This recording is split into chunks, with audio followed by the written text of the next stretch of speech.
must say good morning to you. It's a brilliant morning. It is the 8th day in the month of January 2025. For 8 days, we have witnessed what this year has for us up its sleeve. And for 8 days, I'm sure a lot of people will be saying, well, it's been a fantastic year so far. Some people will be saying, well, let's confess, this year has been pretty fair. But one thing I've noticed that I need to let you people know is the fact that there have been less complaint about people saying school fees, house rent, this one, that one. There have been a lot of less complaint about it. Hardly had any of my family called me to say that they have issues about school fees. Hardly had any of my friends called me, although I have a couple of friends that called. But then, it's not like the January of last year. I don't know if you guys will agree with me on that. On that note, I say good morning to everyone listening to this live broadcast anywhere in the world. It is Honor 103.5 FM. We're broadcasting officially from Bodija in Ibadan, in Oyo State, to wherever you're watching this on social media or listening to us on the web. Or basically, if you're listening to us at home, at work, and in your car, we sincerely say good morning to you. It's about 5 minutes past 10. So that means we have less time. So we'll go straight into business. My name is Lekon or Moshebi. It is the front burner. The front burner is from 10 to 11 o'clock Wednesday mornings. And of course on Saturdays at 9 till 10 in the morning. I have one of my analysts with me in the studio. I'm sure as we continue on the show, the rest will join us. I have Honorable Laoye. And I sincerely am glad to have him with me in the studio this morning. Honorable Laoye, I sincerely say good morning to you. Good morning to you, Leko Moshebi. I'm delighted to be here. Good morning to you, our listener at home. This is going to be a wonderful week. All right. It's good to have you here, I must say. Anyway, this is how we're going to do the show this morning. There's a lot going on. The year just started. Mr. President is back in the country. He got back yesterday, but then I was a bit agitated why Mr. President has to go a day before the inauguration of the Ghanaian president. Although from our studios here, and of course from all of us on the show, the front burner will say congratulations to the new inaugurated president of Ghana. Of course, I must say practically all the African countries were represented in Ghana. And then surprisingly, one person that definitely did shock a lot of people is actually the president of Burkina Faso. The Burkinabe president, the Burkinabean actually did attend the inauguration of the Ghanaian president.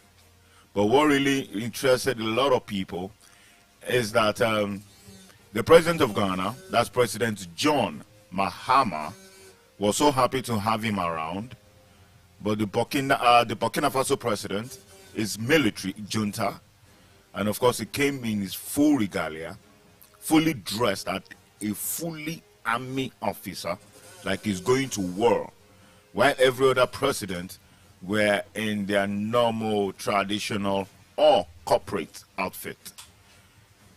And surprisingly, the Burkina Faso president actually, like I said, is military, a military junta, actually got the biggest applause from everyone there at the Black Star Square in Ghana. A lot of people were shocked why it was being really, applauded. And he had his side pistol with him as well, where other presidents had their ADCs, not even sitting around them. He had his own military junta people seated around him at the inauguration. Again, we say congratulations to the president of Ghana, that's President John Mahama. But what would you like to say to that, Honorable Olaoye? Seriously, let's just say, would that have happened in Nigeria? It can happen anywhere in the world, or it can happen anywhere in Africa, because they are trying to accommodate them. But I don't want us to be giving them unnecessary publicity, because military is strange into our democracy fitting. now in the world, because a lot of, if you want to have a very good development and progress, you don't need any military junta, because they can never make any progress. They will rather redress you backward to any progress you have made. So even monarchical system is better than militarycracy, because at least in the monarchical system, people are going to be able to express their view. So I don't really want us to give them any much publicity. Mr. Honorable, you need to be informed again that there's no publicity when it comes to news. News is news. Nobody's giving anyone a publicity once it comes to news. If it's news that has to do with you, see, we'll discuss it. When we talk about you. When we talk about news, we are talking about militarycracy. There is no time a militarycracy has ever given fairness to the press. That is the press might be surviving. That is another topic. Yes. For another topic. We're talking about inauguration of Mr. President in Ghana, and people that were present. They are just trying and to everybody would be mentioned. So nobody is being given unnecessary publicity. Yes, it was what that happened. We're talking about on the front burner. Yeah. Mr. Fino, honestly, I'm sure you saw a bit and you read a bit about the inauguration of a man being loved actually by all other presidents. I'm surprised. Everybody loves him. And I love the way he loves everybody in return.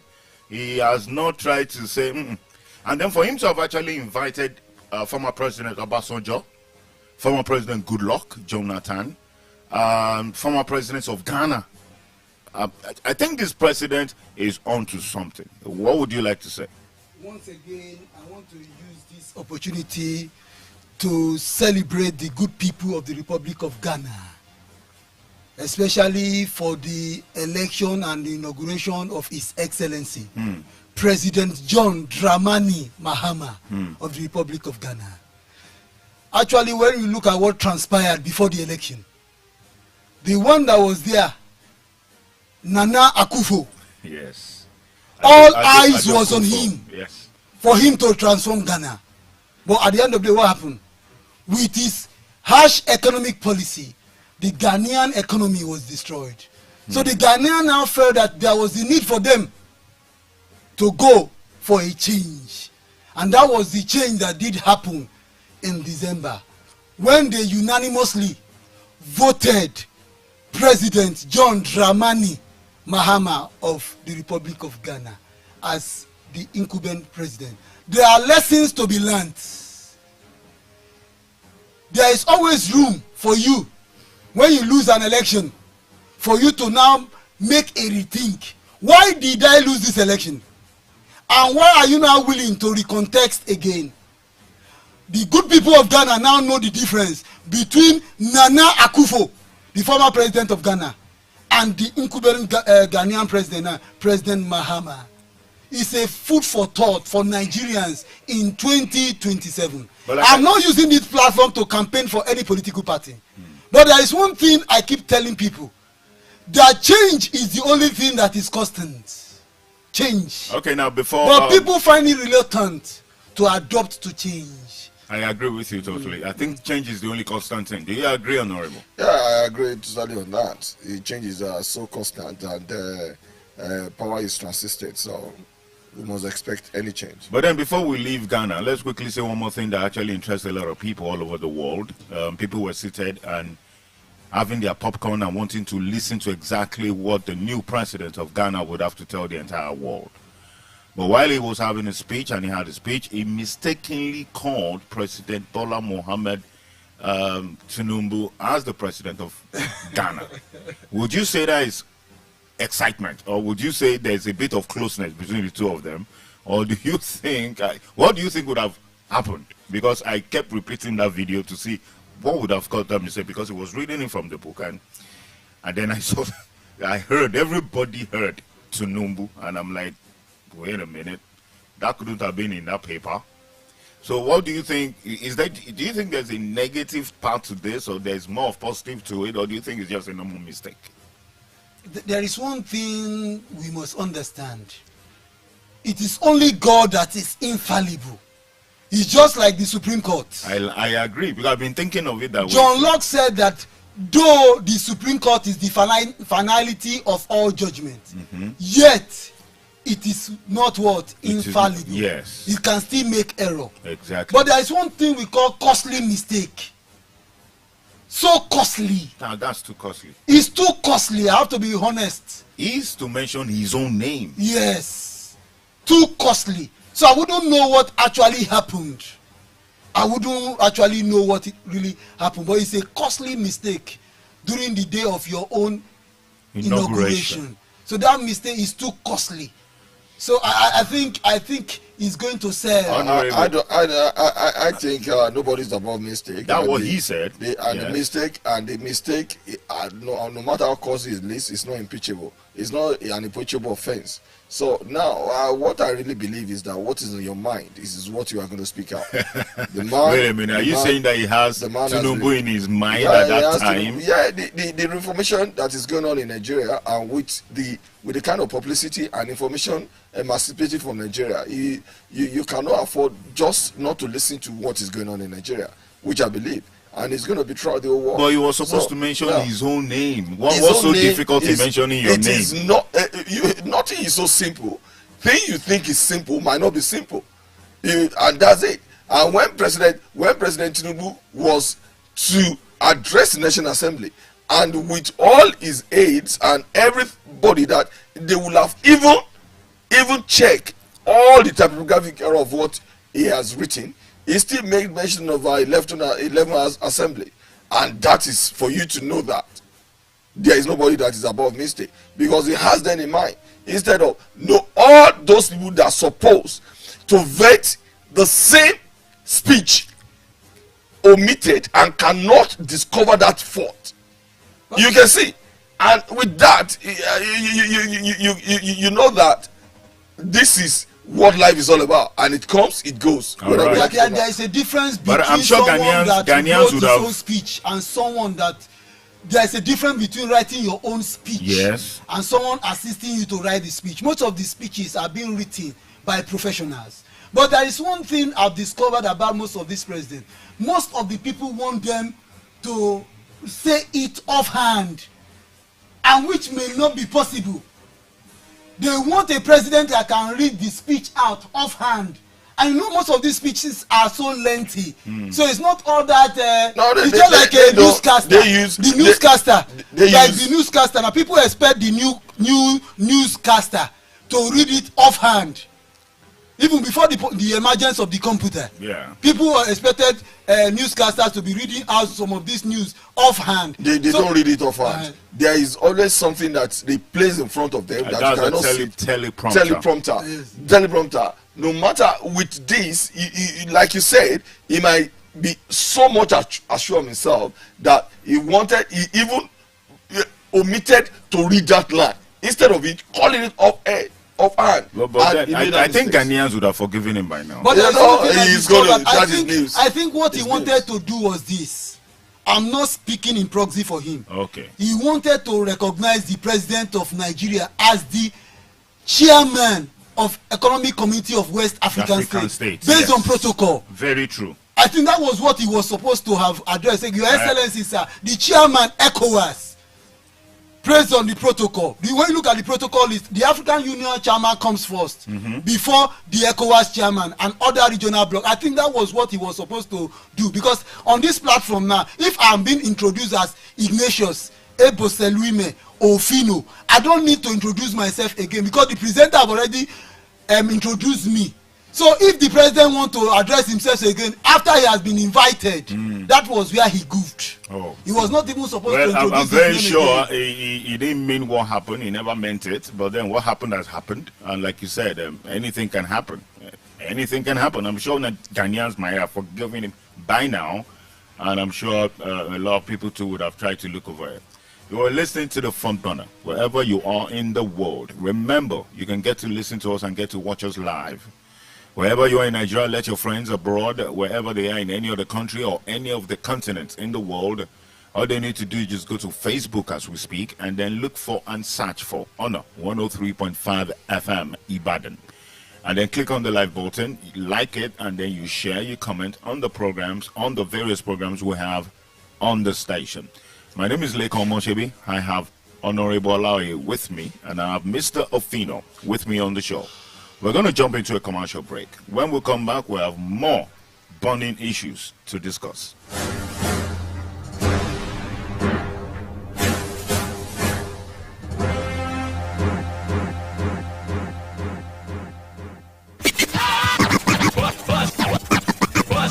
On 103.5 FM.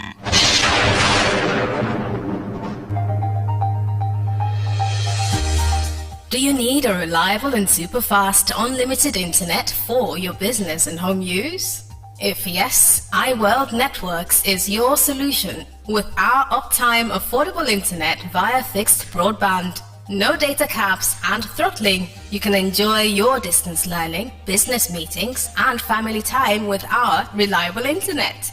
With 24/7 proactive customer support and 99.8% uptime. We also provide connectivity for offices, schools, financial services, hotels, government, etc. Chat with us on www.iwn.ng. iWorld Networks, we've got you covered. Sign up and get connected today. Nigeria, something big is here.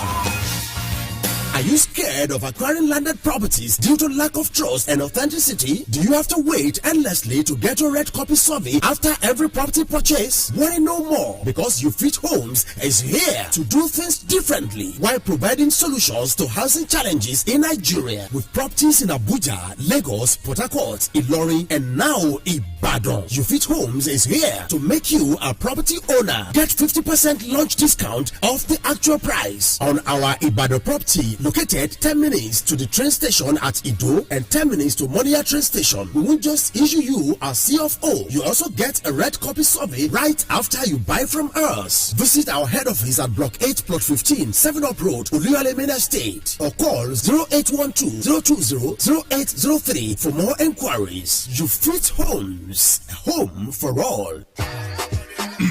Once you enter Ibadan to enjoy yourself and have a swell time in a swell place with sweet sensation, just go straight to Matchfort Courtyard Hotel and Suites. Matchfort Courtyard Hotel and Suites offers you A+ hospitality in a fantastic environment. Check out the rooms: Standard Deluxe, Super Deluxe, Executive Deluxe, Junior Suites, Executive Suites, Presidential Suites. Superb rooms like Royal Palace, constant air conditioning with sweet aroma and plasma TV all over the place. Executive VIP lounge and full bar. 247 power supply with relay of generator. Lovely swimming pools for young and old. Complimentary breakfast, airport shuttle and car hire services, first class recreation facilities, gym and spa. Nourish your body with local and intercontinental cuisine. Sunday buffet 11:30 to 4 p.m. every Sunday. Matchfort Courtyard Hotel and Suites welcomes you at number 2 Ebiadejumo Close off UCH Second Gate, opposite Bottles Republic Lounge, Agodi GRA Ibadan, your state. Telephone 091-1001-6995 and 091-3552-4814. www.matchfortcourtyard.com. The essence of interior design will always be about people and how they live. It is about the realities of what makes for an attractive, civilized, and meaningful home environment. This is our foremost concern at Mr. Johnson Furniture and Interior Decoration. And this is why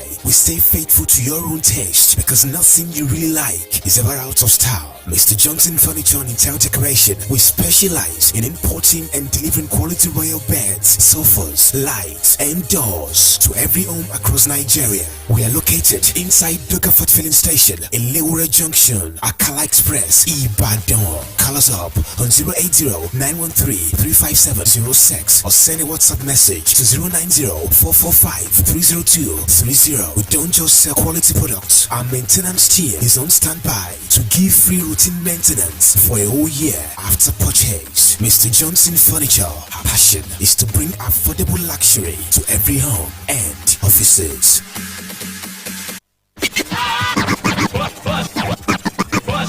On 103.5 FM.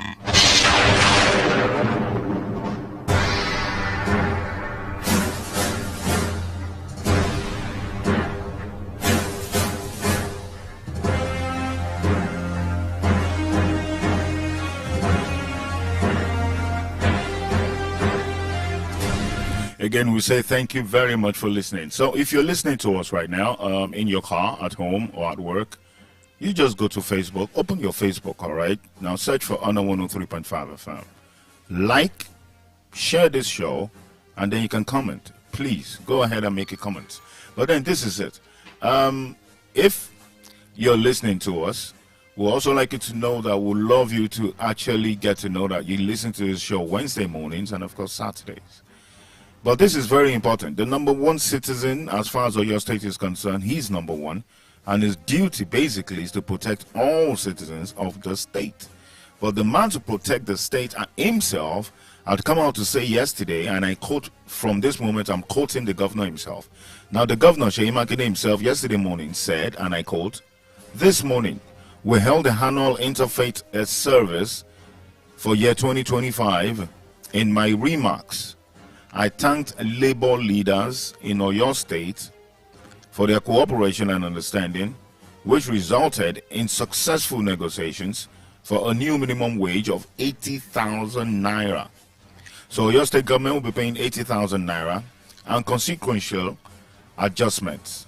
We are still in the process of negotiating increments to pensions and should conclude this very soon." Mr. Governor Seyi Makinde also went ahead to say, "I also said we will work towards ensuring that we would clear the backlog of pensions and gratuity payments which we inherited and have accumulated before we leave office. We will also put in place a more sustainable way of meeting these obligations, including deliberating on a contributory pension scheme as an option, especially for the newly recruited workers."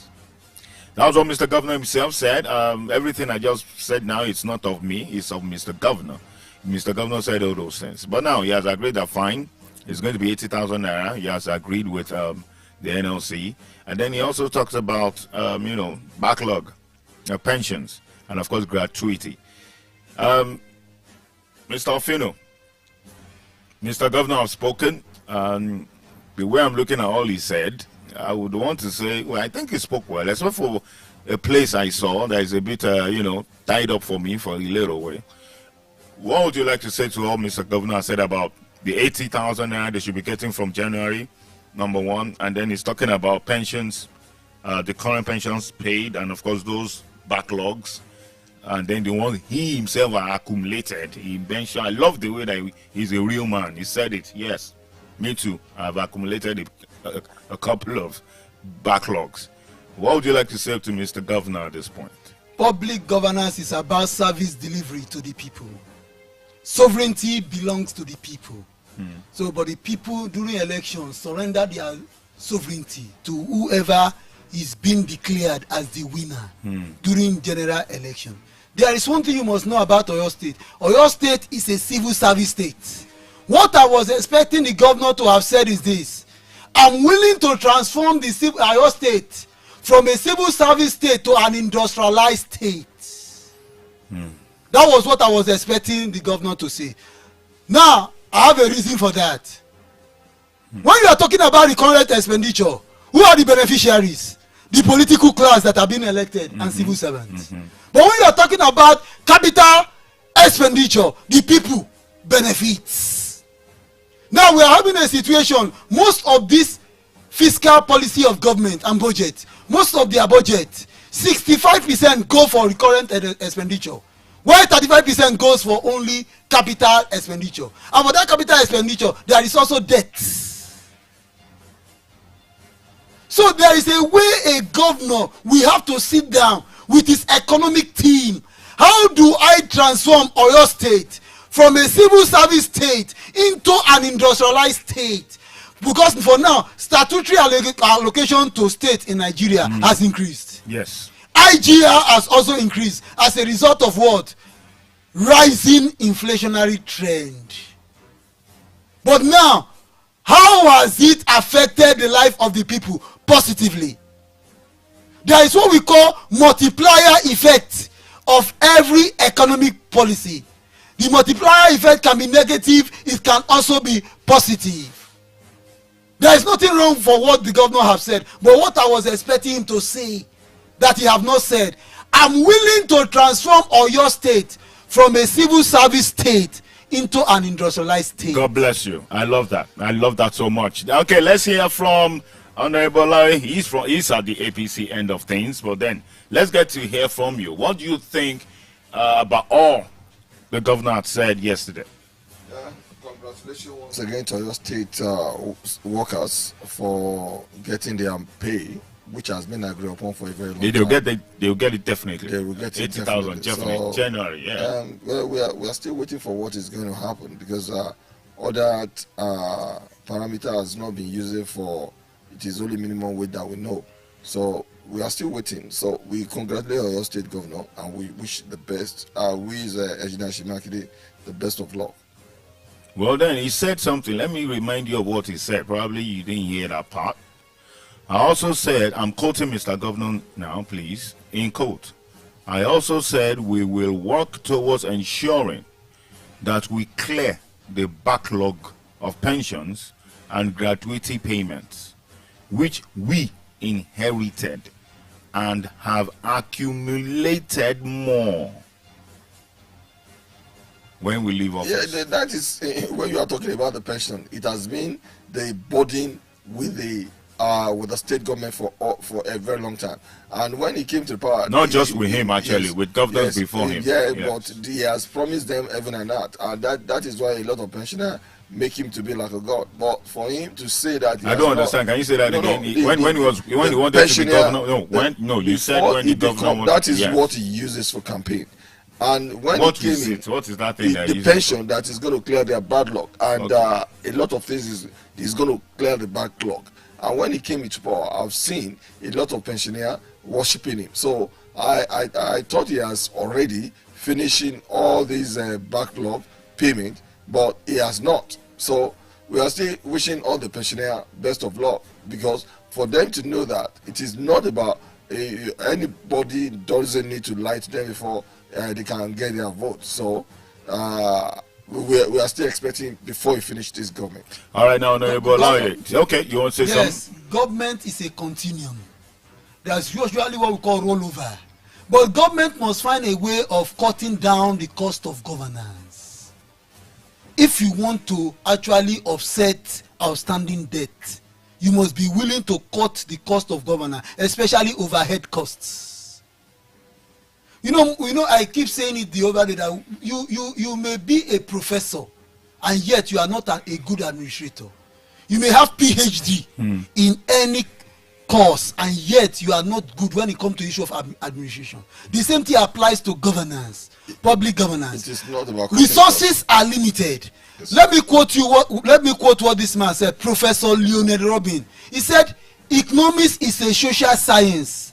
We study human behavior in relationship between ends and scarce means, which have alternative uses. So when you are talking about scarce means, you are talking about limited resources. When you are talking about ends, you are talking more about human wants that are unlimited. So the resources, if the government is now depending on statutory allocation to the state, I'm telling you, it will be very difficult for him, the Mr. Governor, to offset those backlogs of debt. And again, debt servicing. You have to service, or some debt you have to service on a monthly basis. So when they are giving you that allocation, they have to deduct the debt services for each state of the federation. This is not about it when it's come to pension. We have a very... No, you said it's not about... No, this is all it talks about. It can apply to pension. When you are talking about the pension, the late governor of your state have made them to realize that it is a bit rowdy, because when you are talking about the payment of pension, the federal government has a percentage that they are going to contribute to this pension, and when it's not coming in and the state is fulfilling their part, there's going to be a short. There's going to be a kind of short. But wait a minute, let me just jump into this a little. Why is it so difficult when it comes to trying to pay pensions to the low class? Why is it always very difficult? But when it comes to the top notch, President Obasanjo, for example, who gets his pension, he does, and I don't think Buhari will tell me that one penny of his pension has been missing. Not that Awolowo family will come and tell us that they have not gotten a single penny or that a penny has been missing since Awolowo himself died.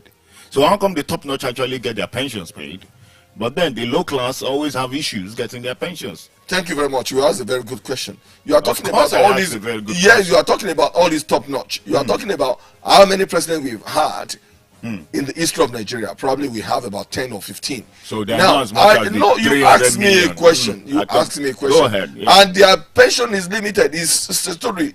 It is not that they are giving them 20 million, 30 million. When a president of Nigeria cannot even earn up to 2 million, what do you expect somebody that is getting his own pension is going to be less than Well, that? the president of Nigeria can Yes. steal more. No, still more. It is not me.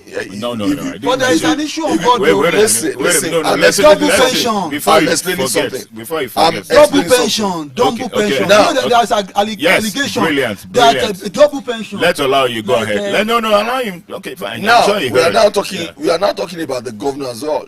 All of them has numbers. Now, how did the pensioner and the pension system become rowdy?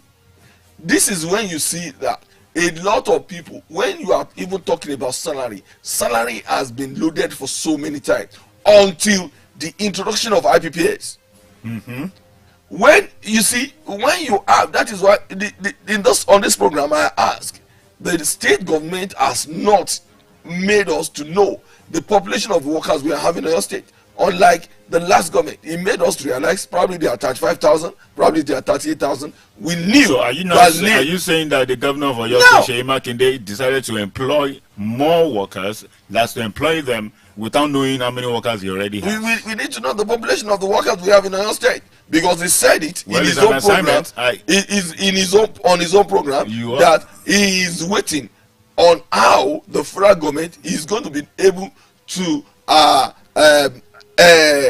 sort out how local government are going to be paying their workers' salary, as if each local government doesn't know how many workers they are having in their local government, both in primary school and the local government as well. Well, So, honestly, you are a citizen of Oyo State, and I think we need to quickly say Yes. this. You have the right, and you, Ofino, have Yes. the right. I have the right to know exactly how many workers do we have in the That's state. it. Yeah, but there's How a many- problem. You are the problem very correct. We the need to problem know. of ghost workers. Exactly. Has always no, been they there. cannot tell us But those workers. because the system is faulty. Do you know why I raised the issue of double pension? This has been an issue in Nigeria. Major General Muhammadu Buhari retired, became an elected president of Nigeria from 2015 to 2023. He was also a military head of state. Okay. The same thing also applied to General Olusegun Obasanjo, GCFR. Okay. He was also a retired military general and also a former president of the Federal Republic of Nigeria. All right. So where you going Now, with this? double pension. They cannot. No, I'm asking. No, you can't say that. They cannot. No. They cannot. No, I will tell you. I will it's tell not- you. I will it's tell not- you. It's not allowed on I the will show. tell you. I will tell you they cannot No, do that. No. You ask me a question. Can you just allow him to say what Okay, he's go. saying? I know what I'm and explaining Don't now. interject. Thank you. Then yes, Thank you. Go ahead. as a retired military general, he has the right to his pension, and also as a former president of the Federal Republic of Nigeria. You were saying something about Double, yes, double go ahead. pension. How do we explain that to Nigerians? Is it supposed to be any two different pensions, the same person? Can you explain further when you say double pensions? Do you have any backup to this? Do you have? Well, I think That that's what was what I Olaoye was is trying to ask Honorable Olaoye, because we have been hearing series of allegations about that in Thank you. Nigeria. Thank you. That there are It any is- double pension. It is entrenched in the constitution of Nigeria that nobody is allowed to collect double in any form from the federal government. Now, assuming you are a retired civil servant and you are elected to be anything, you cannot be collecting that retirement benefit from the federal government and be collecting the same salary. You are going to suspend one for the other. Now, it happened during the time of Saraki, whereby we've seen this is the beauty of democracy. That is why I said we cannot support militocracy, because in there is a lot of corruption. Now, when this fight was so heated, then they pointed out that Saraki, as the Senate president, was collecting money as the ex-governor of former governor of Kwara State, and at the same time collecting senatorial money. You know what he did? He has to refund it. He's supposed to go to prison. I remember very well. He did. He's supposed to go to prison because they are prison data. Well, he was a sitting Senate president. So it is not about sitting Senate. It was not immune. It was not immune. But this is for you to know. It was a crime. Is a crime. Yes, it is supposed to go to jail for. Yes, you are right. I agree with you. You see, the circumstances, the system, they know how they manage it.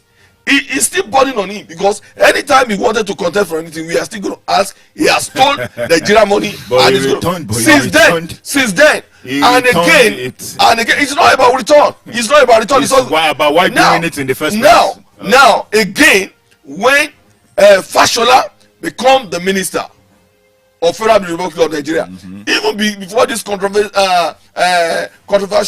Saraki, he as a lawyer, he knew. He made sure that he's not collecting anything from Lagos State government. Assuming he's doing that, and at the same time, being a minister is collecting the same, he would have been indicted. Yes. But he did, when a lot of his enemy wanted to dip into his grave, and he said to them, he never collected anything. Even the houses that was supposed to build for him by the state government, he refuses.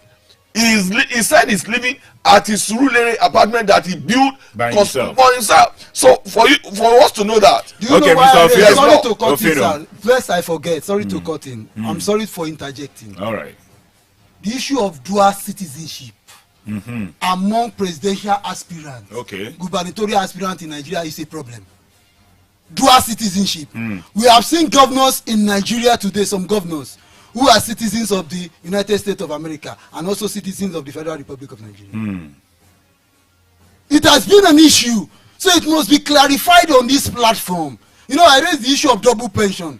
I'm also raising the issue of dual citizenship. I want to ask you, Mr. Lekan Moshebi, what is your own opinion on that? Because and to Honorable Alawi, because it bothers my heart. Well, dual citizenship. Thank you. With this, that is why I said I love democracy, because people are digging into your past. It makes people to dig into your past. We have it with issue of Saraki, but Saraki said he got British passport because he was born in Britain, and as a Nigerian he has the right of citizen. But what a lot of them, even I probably Ashwaju Ahmed Bola Tinubu, I know he's so clever, he will have dropped his own probably American passport for a very long time. It was because a lot of people are not having access to their citizens, their passport. And this is the sad part of it, because before you get the passport of any country, you must renounce your citizenship of your place of birth, which make you to be disqualified. But a lot of people are not having that kind of intimate access to all these people who have been using this double citizenship, as you said, because court base everything upon tendering the evidence. They are not the one that's going to collect it for you. So that is why for you to know that Nigerians are not sleeping and Nigerians are not fools. Anybody that does what is not right, we are going to challenge them. Well, as far as I'm concerned, for dual citizenship, I think it's not really a crime. It's a crime. It's politically not. It's a crime. No, but that's if you want to be. You will renounce. No. Can I talk, please? Yeah, go on. Honestly, that's only if you want to get to have an office, or if you want to be appointed to take an office, and that's if you're interested in it. But if you're living your life as a normal person, and then you're born in the United States, and then your parents are Nigerian, you have all the right to have your dual citizenship, and nobody can take you to court on it for you to live your life anywhere in the world. Yes, I'm born in the United States. True, my parents are Nigerians. End of story. Nobody's taking you anywhere. But then if it comes to political issues, then that's another different bonner. That's all I can say about that. Like, if you are being born, you don't have any problem. But if you have to claim the citizenship of another country, you must renounce the place of your birth.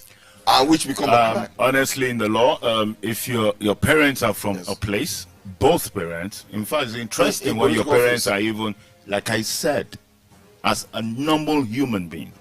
I never mentioned the word politics. Yes, okay. I never did. Yeah, no. Or did I? When it's not that. As a human being, you have the right to even come from 3 countries. Your mom could be Indian, your dad could be Nigerian, and you're born in the United States. So it's not a crime. You have no problem. You go to Indian, they'll take you. Yes, you're one of us. Nigeria will take you. You're one of us. And you're born in the US, you're one of them. But then if you want to do extra, that's why you need to now start checking what the law says.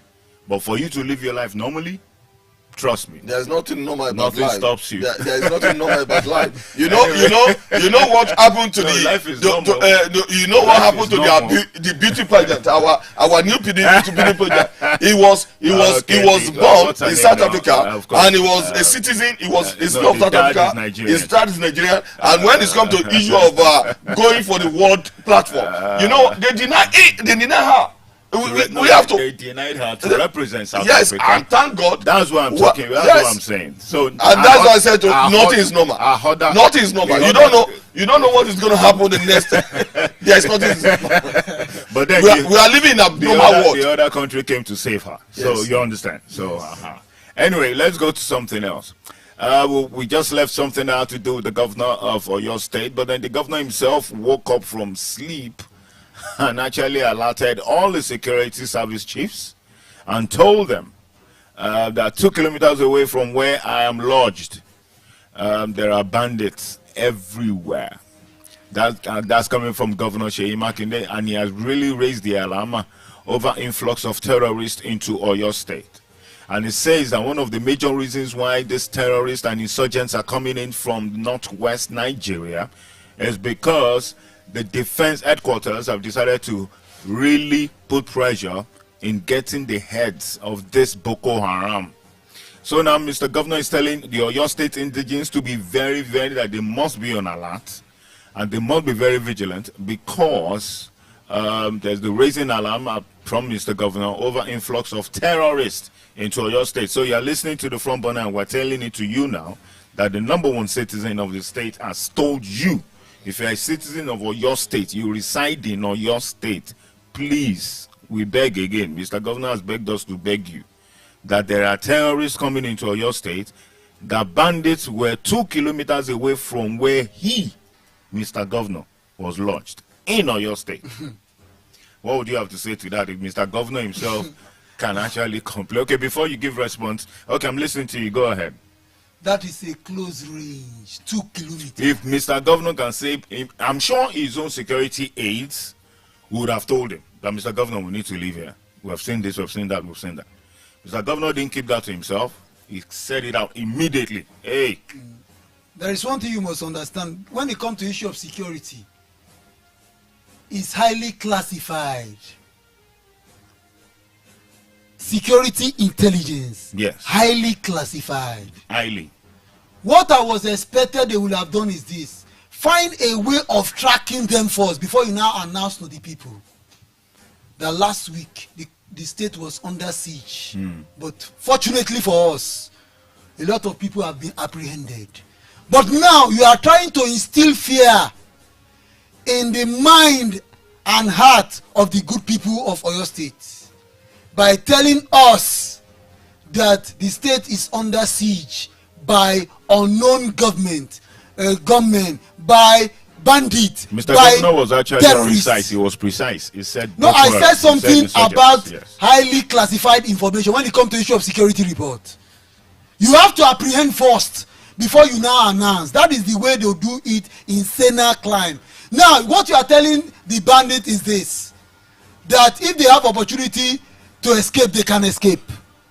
With what you have just done. I agree with you. And indirectly you are instilling fear in the heart of the good people of Oyo State. I agree with you. People will not be living in fear.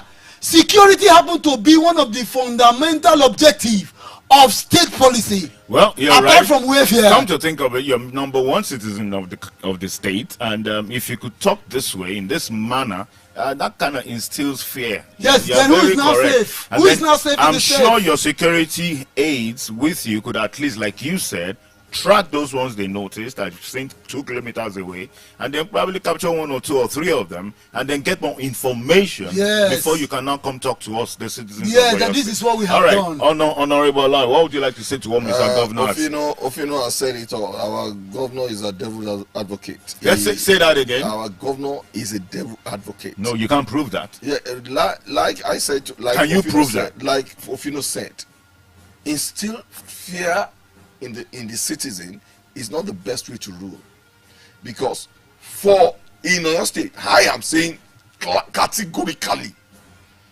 that any southwest state have good network of security on its own.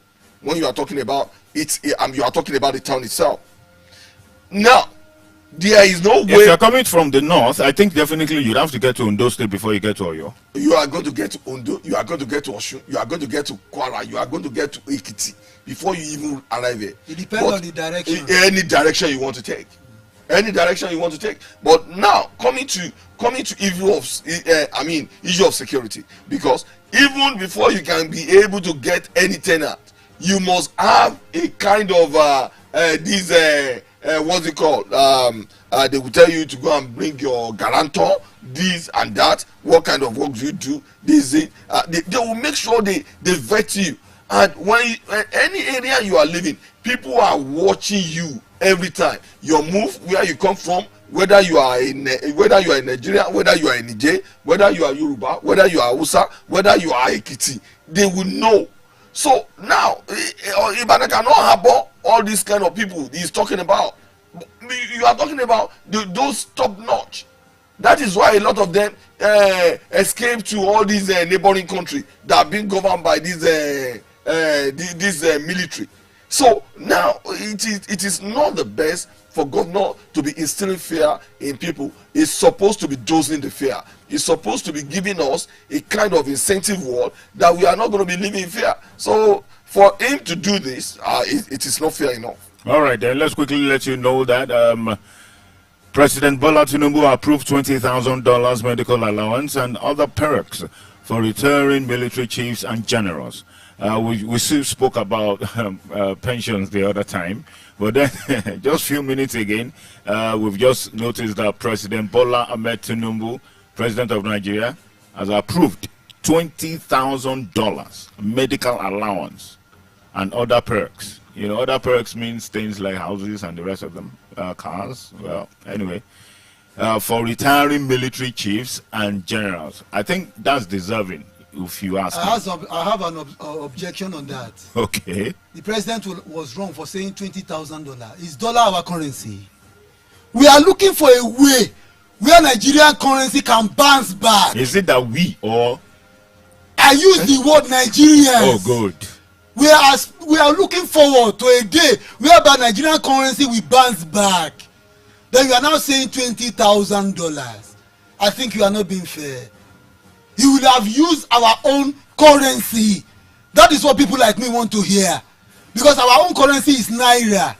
Even if we were saying 2 million naira, there's no problem about it. If you have said 5 million Even if naira, you have said 20 million. yeah, yes, 20 million naira. But we are faulting the president using that currency, $20,000. That is where I'm raising objection to what Mr. President have said. All right, Salah, anything to say to that? It is wrong for him to be using dollar, but at the end of the day, it will depend on the advice is being given, because whether we like it or not, when our naira gets back and bounce back, it is going to be disadvantage to them for those who are getting it in dollar, because at the same time, the value of their money is going to shrink. Supposing dollar becomes 1,000 right now, the $20,000 is going to be meaningless. So we are going to be watchful. We are going to be watching it, and I know it's going to get a lot of critics, and people are going to criticize it. It comes to stay, and there's nothing anybody. Something can do. dropped in my mind now. Sorry to cut in, sir. You know what dropping by? Probably that $20,000 is meant for them to go for medical vacation abroad. Yes. Because you will spend dollar or pounds abroad. Exactly. Now, what about the healthcare sector in Nigeria? Estaco, that is Estaco. No, what about the healthcare delivery system in Nigeria that the president was supposed to have developed? So that shows that you are encouraging medical tourism. It is going to take time. It is going to take probably he's trying to encourage medical tourism. So that is why I'm raising objection to that. Oh well, I think you guys have nailed it for me. Thank you very much. Let's quickly discuss something. And at the same time, a lot of those even top-notch medical places in Nigeria are now calculating in dollars. If you go to UCH, the same thing. They are going to tell you in dollar. If you go to any hotel, they are going to have dollarized our economy. But it's wrong for them to dollarize our economy. It is wrong. Okay, we want them to nairalize our economy. Okay, I like that. Okay, now let's quickly discuss this. The truth about what we're going to be talking about right now is the fact that Bola Tinubu knew exactly what he was doing when he appointed a military man from southern Kaduna, Major General Christopher Musa, as a Chief of Defense Staff, CDS. Any surprise, the bandits have drastically stopped attacking his people in South Kaduna. Even Plateau State is now calm. The question we should be asking is, who is funding Boko Haram? How have they been able to sustain themselves for 15 years in Nigeria? And that question is coming from Chief of Defense Staff General Christopher Musa. He has seen his people murdered in front of him. But now, President had made him the CDS, the Chief of Defense Staff of the country. Now he's asking, who is funding Boko Haram? Are you saying we're getting closer to the answer to this question? Because I think if the president continues like this in the north, okay, fine, you are from here. Okay, you too, you be this here. You are from there now. You too, you be this here. Now your job now is to protect your people. Do you think Mr. President has gotten it right so that you get closer to what this insurgence is all about? There is one thing you must know. How did this insurgency came about? That is what the CDS is asking. It was as a result of the finger of conspiracy from the north against Jonathan's presidency. Yes, we all know you that. Cannot rule that out. And but there was a report from United Arab Emirates that there are certain powers in Nigeria that are actually funding terrorism. Yes, no doubt. There was a report on that during the days of Muhammadu Buhari. Till today. And up till now, the names of those people were not being published up till now. So it's a problem. When there is the finger of conspiracy, even within the Nigerian armed forces. A lot of people were pointing fingers within the Nigerian police force, there is the finger of conspiracy there. At the former governor of Kaduna State. Nasiru El-Rufai.